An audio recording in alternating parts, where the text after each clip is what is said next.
Land of passes के नाम से जाना जाने वाला और हिमालय की गोद में बसा है केंद्र शासित प्रदेश लद्दाख। विराट संभावनाओं वाला लद्दाख पिछली सरकारों के भेदभाव के चलते विकास की दौड़ में कहीं पीछे छूट गया था। 2014 के बाद से ही प्रधानमंत्री नरेंद्र मोदी के नेतृत्व में इस क्षेत्र की ओर विशेष ध्यान देते हुए जम्मू और कश्मीर राज्य के समग्र विकास के लिए 80,068 करोड़ की लागत से 63 परियोजनाओं वाले प्रधानमंत्री विकास पैकेज 2015 की घोषणा की। इन 63 परियोजनाओं में से 21,441 करोड़ की 9 परियोजनाएं विशेष रूप से लद्दाख के लिए थी।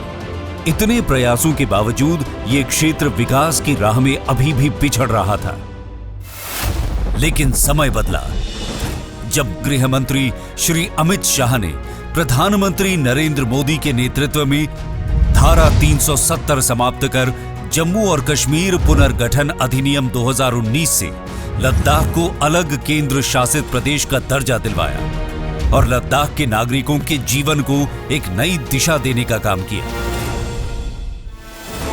लद्दाख के चौतरफा विकास की रफ्तार में और भी तेजी लाने के लिए केंद्र सरकार ने बजट एलोकेशन में बढ़ोतरी करते हुए लद्दाख को प्रतिवर्ष 5,958 करोड़ रुपए मुहैया कराए गए हैं।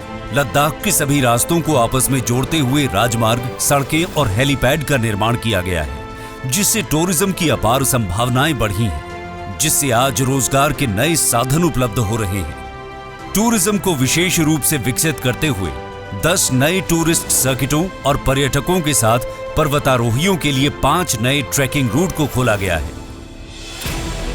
लद्दाख क्षेत्र भारत के आवश्यक ऊर्जा संसाधनों की पूर्ति करने में सक्षम होने के बावजूद यहां बिजली की बड़ी समस्या थी और इसीलिए विद्युत ट्रांसमिशन लाइनों को मंजूरी दी गई है, जिसमें ट्रांसमिशन लाइन, मिनी हाइड्रो परियोजना, सौर ऊर्जा परियोजना, पन बिजली परियोजना, भारत की सबसे बड़ी 7,500 मेगावाट क्षमता वाली सौर बिजली परियोजना शामिल है।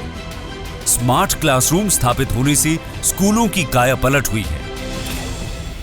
इसके अलावा लद्दाख वासियों की विश्वविद्यालय की वर्षों पुरानी मांग को भी पूरा करते हुए केंद्रीय विश्वविद्यालय की स्थापना को भी मंजूरी दी गई है। इससे लद्दाख के शैक्षणिक ढांचे को मजबूती मिलेगी। लद्दाख के लोगों की स्वास्थ्य की चिंता करते हुए स्वास्थ्य के क्षेत्र में नए कीर्तिमान रचे हैं, जिसमें कारगिल और लेह में न सिर्फ नए अस्पतालों का निर्माण हुआ, बल्कि बाल चिकित्सा आईसीयू, वयस्क आईसीयू वार्ड, ऑक्सीजन युक्त बिस्तरों की सुविधा भी उपलब्ध कराई गई है। लद्दाख के संपूर्ण विकास के लिए सिडको की स्थापना की गई है। साथ ही लेह में 1,000 मैट्रिक टन कोल्ड स्टोरेज का निर्माण और लद्दाख ग्रीन हाउस परियोजना की शुरुआत की गई है।